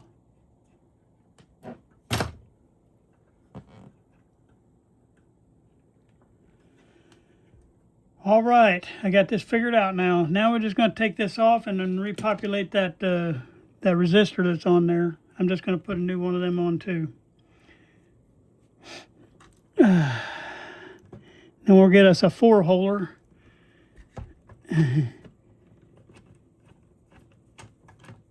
And hope I can restart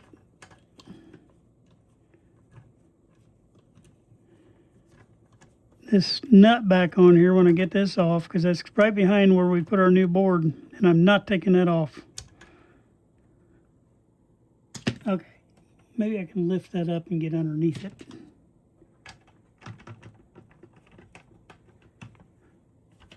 Trying to get around, sorry, no, I'm right in your way.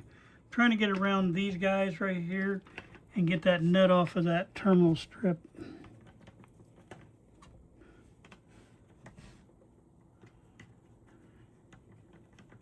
Come on, a little bit more.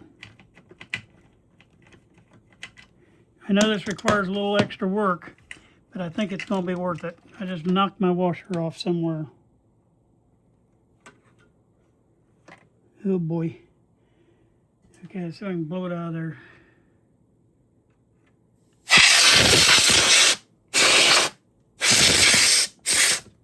There it is.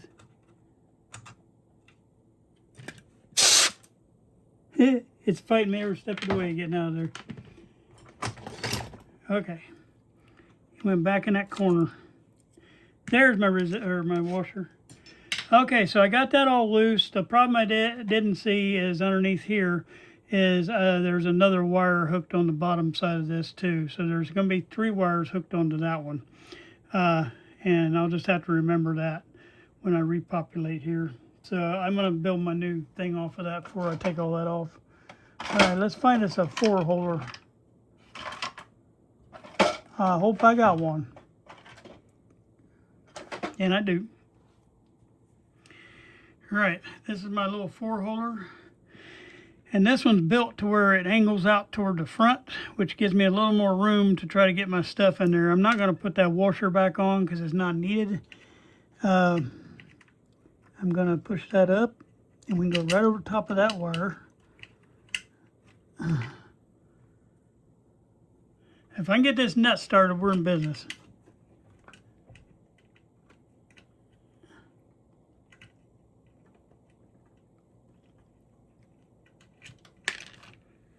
And that's going to be fun, though. It is so left-handed to me.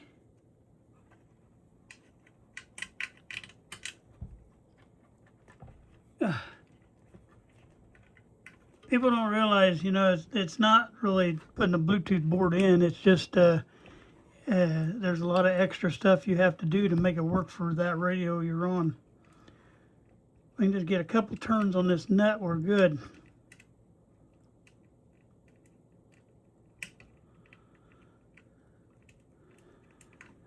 Did I get it started? I think I did. All right, get my nut driver, try to hold this thing level. And this one will hold my wires out further away from that wall, away from my board I just put in. It'll be a lot better setup.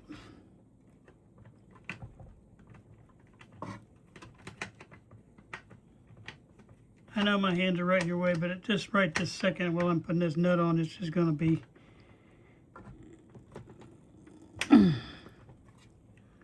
trying to make sure it's good and tight because there's going to be a lot of stuff hooked to this one.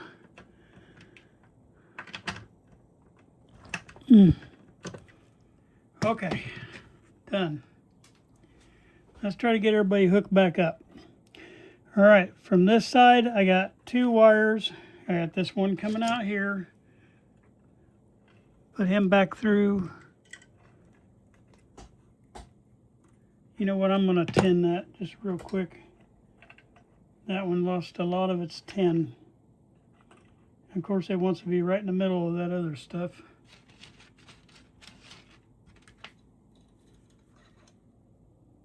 That way I can get that down through there without any problem. Okay, I know this is going to be another one of them videos that's going to be a little long, but it's well worth watching to learn to do this kind of stuff because somebody's going to ask you to do it one day and you're going to have to know. And this is just one way. There's 100 ways of doing Bluetooth. I mean, and I've done it before where I put the other kind of boards in. The good thing with them other kind of boards is you can put it like, you can make a light that goes on the front of the panel or something that turns on when you got your Bluetooth on and stuff like that. But you know, you're going to get into some money on those. I'm just telling you right now, if that's what you want to do, that's money, and that can be quite expensive. All right, so now I got to get my, this was a 402, so that's a 0.002. I said that wrong, 0.004 is what I meant. Okay, and then I'm going to get my sheathing on the sides here. This one I will not have to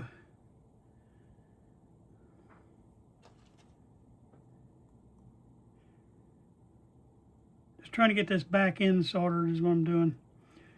Okay, and then the bottom of this resistor is a 1 meg resistor. It's brown, black, green.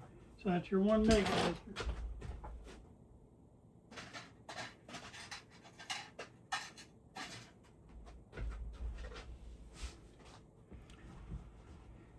All right, so I'm going to put that one in next.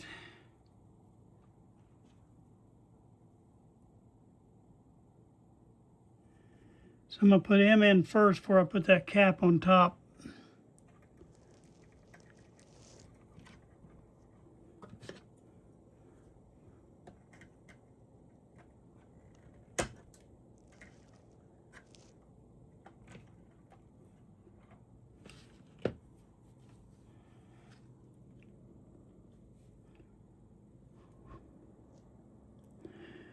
All right, now I'm going to drop my cap in there.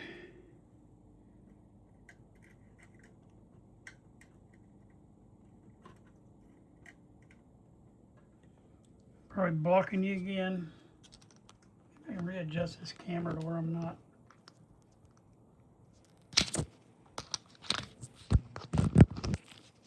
Oh.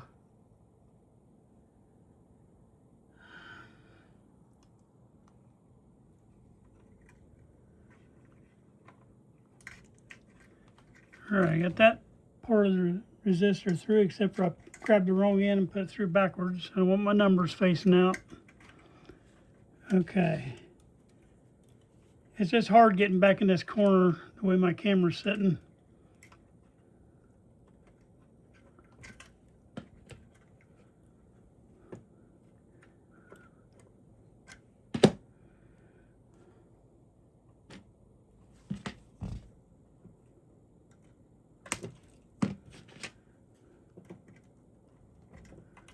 Get this back corner soldered, it'll be a lot easier to get to everything else.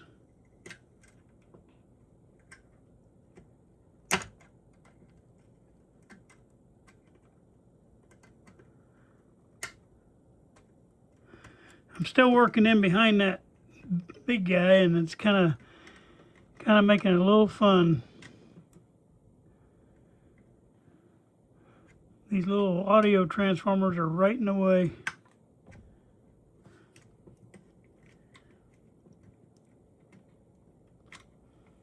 All right, I'm gonna see if I can solder that.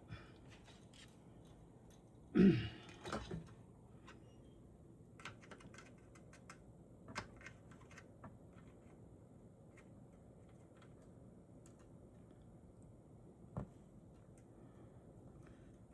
be nice if I can get that one soldered.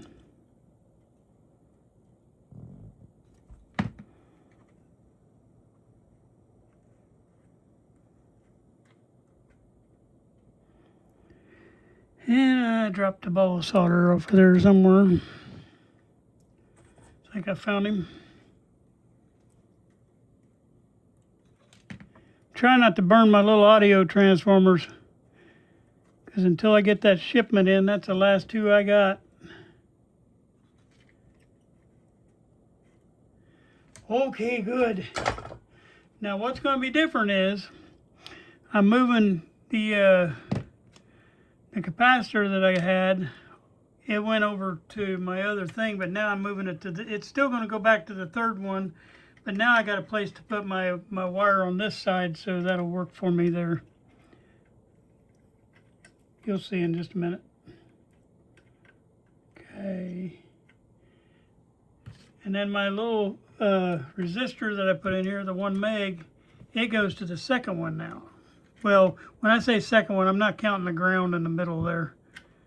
Okay, so that goes there. And then my little wire that I had up here on the first one with that cap, now it's on the very first one with the 4th hole. And then all I got to do is run a wire down and back up. And it's going to connect everybody back, but it's just going to run it through that switch. And that's what we want to do. We want the switch to control things. Okay, so I got everything that was there.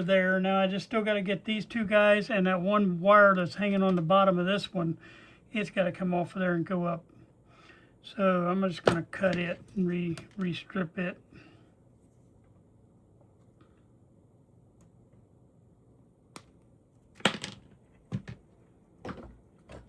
I think it'll reach, I hope. Okay, and it's going to this guy right here. There should be 3 full wires plus that resistor on this particular terminal strip. And the other 2 are right here. I'm going to re-tin these wires. We're almost done here, y'all. This has been a workout trying to figure this one out.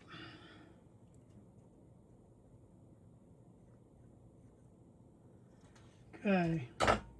That other one's a solid core wire, so I don't have to re-tin it.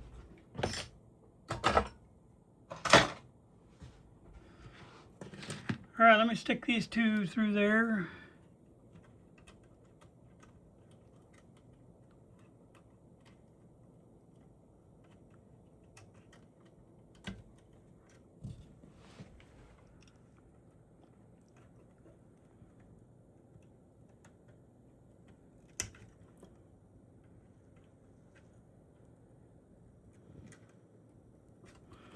And one more.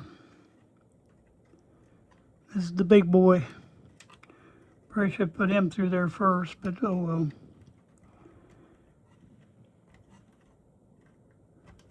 There, I got it.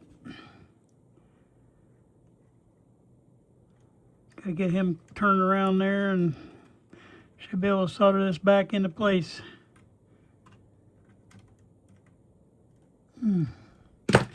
Trim off the excess of all these.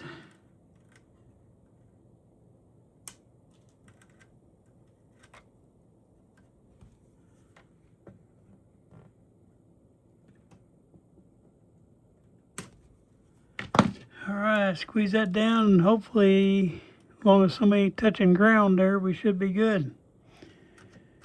This one wire's got a lot of frays on it. It's hard to tell which is wire and which is just frayed cloth.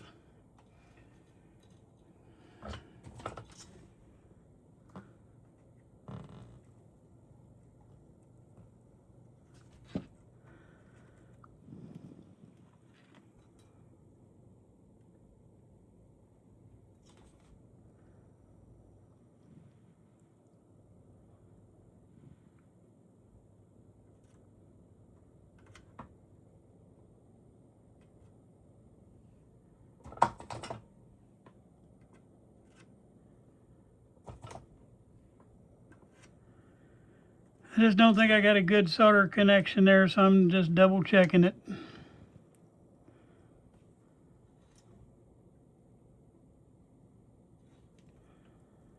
Definitely want a good connection there.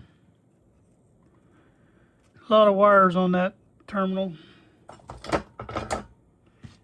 Alright, I think I'm going to cut that off so I can don't get confused with that. Okay, good. Alright, we got two things left to do. We got to go down and back up. And so we're going to do that with, just so I keep myself straight, we're going to do that with our orange wire. Okay? So then I'll explain it and then we'll be done. So I'm going to get me an orange wire that can go between here and my switch. Okay, so I'm going to cut that right there and get two of those.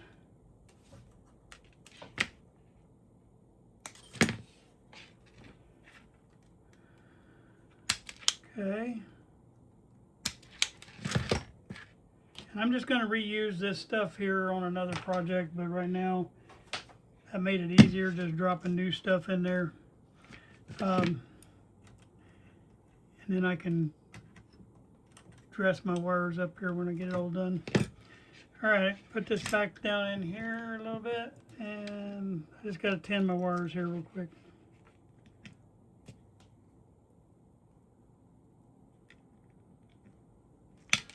Really? Everything's fighting me.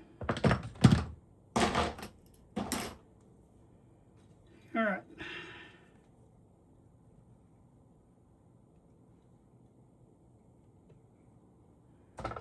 Alright, I'm going to go ahead and get these connected on. One wire is coming from where it originally come from. This is where you're coming in from the front end of your radio right here. And this is where it was going to be heading toward the volume control from this terminal strip right here.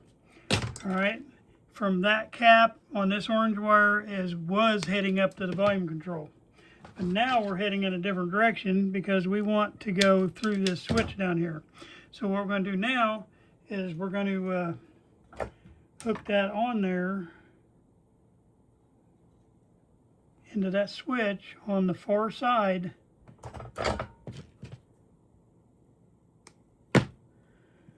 Okay, and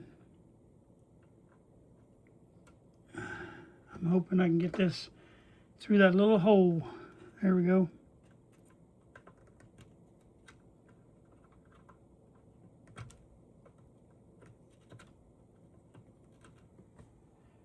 All right, got that one through.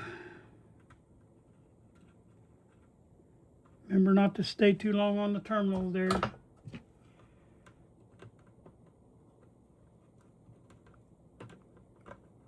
When I'm all done here, I'll take it off the holder here and walk you through it. All right, so what I'm doing now is I'm just running that up there like that, and that I'll hook it on that right there, and that'll kind of keep everybody out of the way. I can go ahead and solder that joint up there. That joint is ready to go.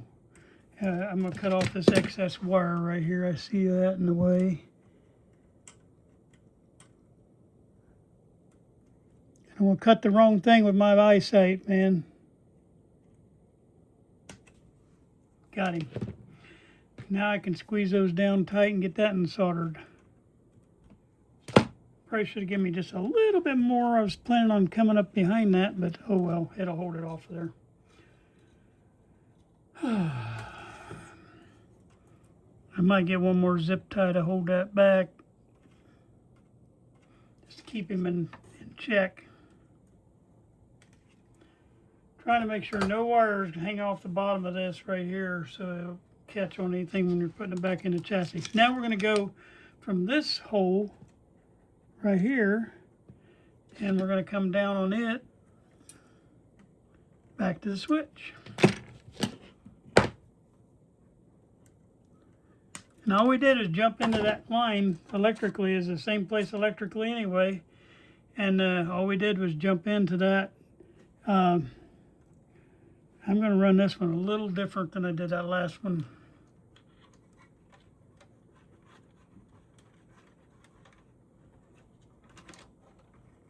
Get that in behind that resistor bank. Trying to get it off of the speaker thing though. Okay. Get this end tinned up and we're almost done.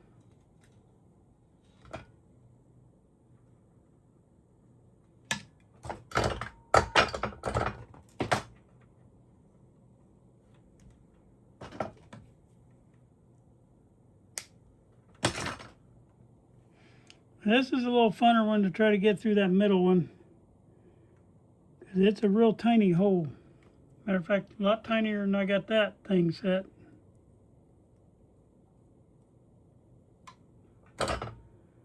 Okay, so I can get him angled a lot more.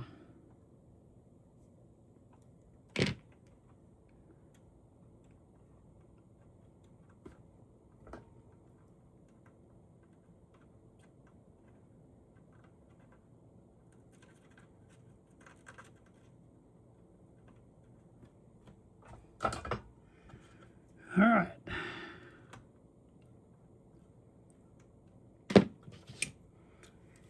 Get this bin up here, get him soldered, and we should be in business. Now I'm not going to be able to test this right now until we get the radio finished up, because it's not ready to power up yet. But we are getting close, and whenever we do, we'll be able to test it. Now I won't be able to show you the actual music coming out of here, because it's, unless I can find me some copyright free stuff, I'll try. Okay, now I'm going to take you off the holder and I'm going to explain everything I just did one more time. I don't really like this setup here. I may go in between there. That might hold that better. I just don't want that flopping around. Yeah, that'll work. I'll do it like that. There we go. All right, I'm going to take you off the holder. Okay, so just to explain everything. We're coming in from our plug. This is where we plug in our Bluetooth, okay? And we're going to come in from that plug, and we're going to come in through our two reds and our white into these audio transformers up here. We're going to out of that plug and up through the two reds and whites, going into that audio transformer. And then we're going to come out.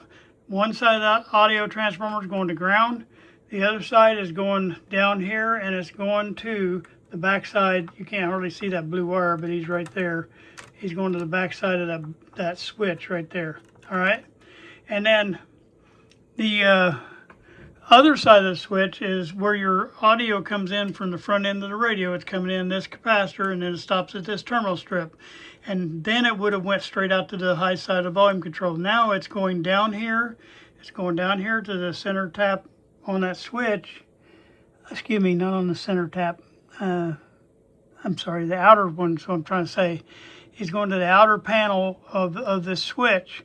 Okay, and then that way when you flip this switch, whether it's up or down, if I go up or down, it's going to either put it to the Bluetooth side or the audio side, and then this center one going back up, and it's going where this one would have gone. It would have went straight from here to here, but now it's going down here through the switch and back up. And that way, if I flip the switch to the back side right here, then it's going to just be sending the Bluetooth stuff straight into that amplifier section of the radio.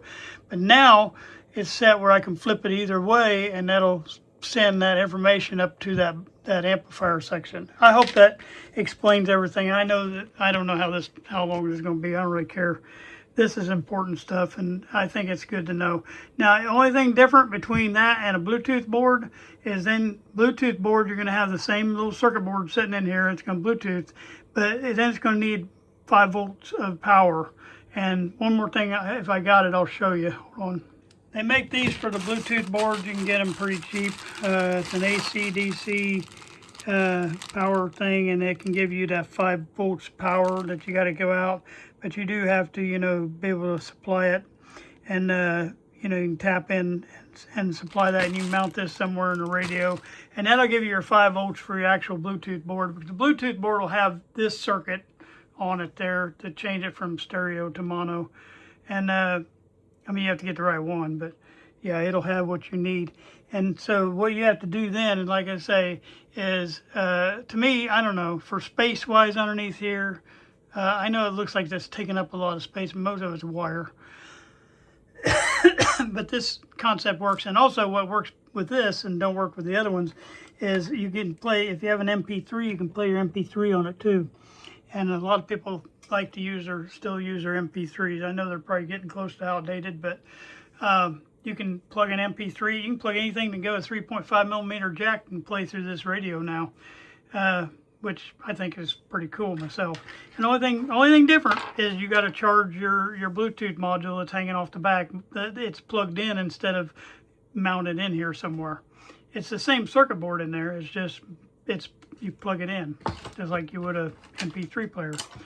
And then it reads Bluetooth over wirelessly to your phone or whatever device you're sending that information in on. All right, I hope you enjoyed today. Thank you guys for watching. Well, I hope you enjoyed today's video. A lot to learn there, and like I say, as I keep running across good stuff, I will. Been keeping an eye on our little mama bird here. Her eggs have hatched now, so she's watching them pretty close. I'll try to get you a close-up of her right before I close this thing out. That's our new pet right now. All right, thank you guys for hanging in there. It's okay. Just trying to get out of the sun. The sun's blocking my shot. There we go. She's looking right out the door at me. She's getting used to me now, though. She's got her eggs have hatched, and she's sitting in there with them, feeding them, and Daddy's been bringing them food on a regular basis. Pretty cool.